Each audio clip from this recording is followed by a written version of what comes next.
So we have time for about 2 more questions. Anyone in the back? Yeah, I actually had a question. You know, we were focused on the basics, so I appreciate that. But you know, if the goal is to teach the best and get into a good college. Can you speak louder? Sorry, I said that. I understand that. I think what I'm getting at is we're talking about the basics, and I appreciate that. But if you take it to another level, such as I think you're a computer science professor, I studied computer science in college myself. And one of the things that I think I found was that the principles of higher order reasoning were not actually evident to a lot of the students till they actually entered college. So, for example, algorithmic. I'm sorry, higher order what? Higher order reasoning and thinking. Okay. So, for example, algorithmic reasoning, basic algorithms, I think were not evident to students till they entered college. And I think that the fact that we were able to apply those in practical problems, say in computer science, right, made it much more interesting to the population. And what I was wondering about was, is there any push effectively to teach things that could be useful and also lead to higher order sort of teaching techniques in high school, for example? So teaching algorithms or logical reasoning, rather than just the principles of math. Can I just say one of the pushes is because learning routines is so dry that you want to have applied problems, things that apply to the real world. The trouble with that is real applied problems, that's like those word problems. That's hard. In other words, it's what you want is to have a little bit of that, just perhaps as motivation. But the central bit that they should learn is the stuff that's comparatively easy, which is just learning the drill and the routines. Now, with that, you can illustrate by having applied problems, having complicated problems of the sort that, even numerical problems of the sort that Professor Ocken described. That's sort of fine, but in a way, personally, I think of it as icing on the cake, and the central need is for just this sort of automatic drill stuff. But of course, nifty problems might be useful as motivation, or students might find it's too hard. And so that's why we want that kind of thing to be detachable. Good for those who enjoy it, but not essential for those who just need to learn the drill stuff first. I'd like to also reply. You asked actually a very complicated question. The emphasis on real-world problems is worldwide, used to distort what mathematics is. There's a famous test that's sort of based on worldwide, real-world problems, where the answers are frequently or sometimes wrong. And I think that's a mistake if you're giving it to, say, 400,000 kids around the world. The other part of your question was, can you create problems where the mechanics is helping people understand why you're applying those mechanics to solve the problem? The answer is yes, you can. I haven't seen very much of that. I've seen far too little of it. It's hard to do. It's doable. But the people who designed the current American frameworks lack the skills to be able to do any of it. But that's exactly what we're doing. Yeah, I feel it's important to compliment the person who asked the question. He's getting into an extremely delicate area of terminology. You see, every curriculum developer, from prehistoric to hypermodern, will say that our curriculum fosters critical thinking and higher order thinking, because those are good words. Those are nice words. They're like apple pie. Everybody wants apple pie. Everybody wants their children to engage in higher order thinking. But the real question is, what constitutes higher order thinking? And the point that we, as working mathematicians and math professors, computer science professors, I believe are in agreement on, is that algorithmic thinking, formal mathematics, is really a very high level of thinking. This is exactly the opposite, of course, of what we will hear from the purveyors of these constructivist curricula, because they will refer to computation as just computation. They will refer to the long division algorithm as just a memorized algorithm. But exactly the opposite is the case. Tremendous advances in mathematics and physics are always accompanied by advances in notation, in the use of symbols in an efficient way. The most recent example, I would say that for 2,000 years after Euclid, which certainly represented a guidebook to higher order thinking in terms of reasoning and geometry, the next occurrence of higher order thinking occurred in the development of calculus by Newton and Leibniz. And without going into technical details, they studied a new class of problems and needed to invent a new kind of notation, symbolism, that was shown on the screen in that calculus problem.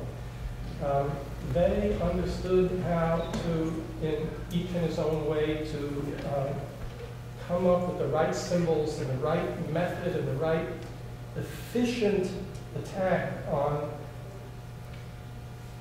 finding out how to represent a new class of physical phenomena.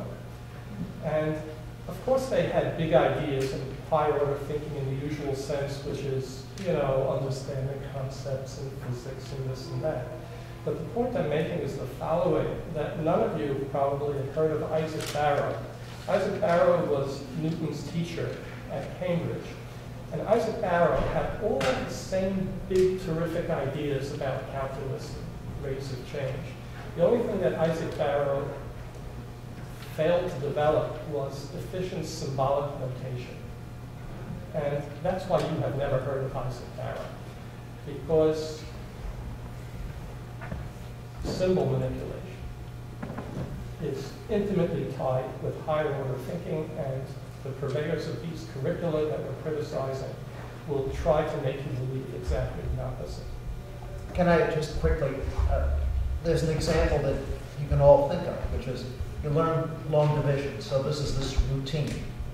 Well, long division uses, the Arabic number system, well, for a long time, that's a late invention. Before that, they used, Roman numerals. And doing division with Roman numerals, there's no similar algorithmic routine. They would just do it on something like an abacus. And and it was a complicated, hard problem. So what's going on is there is higher order thinking, but it's hidden. It's hidden inside the algorithm. And it isn't necessary for you to learn. So for example, even if all of you know how to do long division, you may not know how it works. You learned it and you do it. And frankly, when I learned it, I didn't know how it worked. And it was much later, thinking about, oh, I see, yeah, let's do it. Because you don't have to know how it works. There is this higher order thinking, but it's hidden. It's hidden inside the notation. I think we have time for one more question, maybe two if they're quick. So I have a 7th grader and a 5th grader who are both learning the investigation. They're very good at math. They passionately love math. They definitely have a talent for it. For my 7th grader, should I be encouraging the 8th grade teachers and on to challenge him further because he may not be up to the standard needed for college?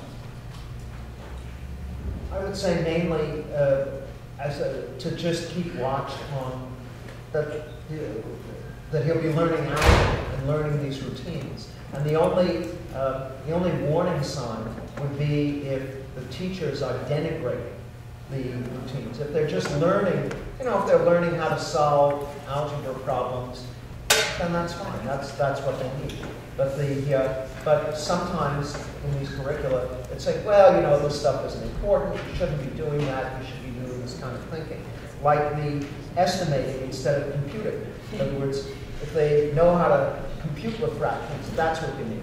The estimating is nice, but the computing with fractions, that's what they need. Marianne? I'm sorry, may I just say, again, I advise you to take a look at the California assessments to see what a reasonably well-educated math student should know at each grade level. Also, please understand, teachers have to answer to a higher authority of the principal and the superintendent. You can't really get too much customization in your classrooms, and sometimes you may have to do something carefully thought out, very carefully thought out at home, if you think that's necessary. Well, I was just going to ask a more mundane question. You talked about the California assessments. We'd be here all night if we had to talk about the assessments that these kids have to take for the state of New York. And I have 3 kids who've gone through school here, 25, 22, and 15. And the way that New York State has manipulated the math, the first one had course 1, 2, 3. The second one had math AB, and now the one that's currently in high school is back to the way I learned it, which was algebra, geometry, and trigonometry. Is that a good thing, A? And B, does that stay that same now that we have the Common Core? There isn't any particular best order for learning mathematics. I would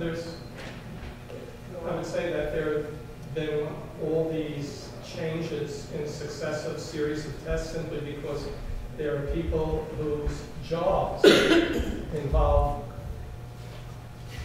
making up assessments. So if the assessment is there for 5 years and he's been sitting around doing nothing, and they have to invent something new, what you need to look at is the evaluation standards and the scoring methodology for these assessments. Specifically, the current, and for several years, the scoring of the 9th grade regents has involved saying that 65 is a passing score. 65 is a phony scale score. And when a student passes the 9th grade algebra regents, that student has achieved an actual score of 36%. You're smiling because you know that, but I don't think you know that half of it comes from guessing. The passing score on the 9th grade algebra regents is 36%, but 18% is the expected score from guessing. So if you really want to evaluate what your children of various ages were doing, you have to go back and find out what the scoring methodology was for those Regents exams. I took the Regents exam in 9th grade in, excuse the expression, 1958. So I certainly know that a 65% was a 65%. What's interesting is that I tried to find out from the state. I wanted to do an honest comparison of whether there had been a change. So of course, I assure you that the exam questions in 1958 were harder than the exam questions. But what about the fact that, there was you needed a 65% score to pass? So it's of interest to know how many students in 1958, or what percentage of students, scored with a passing grade of 65% compared to, which was a real 65%, compared to how many students now pass with a real grade of 65%, which probably appears as an 87 or something like that. I was unable to find out that information, and that's crucial information that you kind of expect to see on the records, but maybe somebody with more muscle than myself could get that data out of New York State, but I couldn't.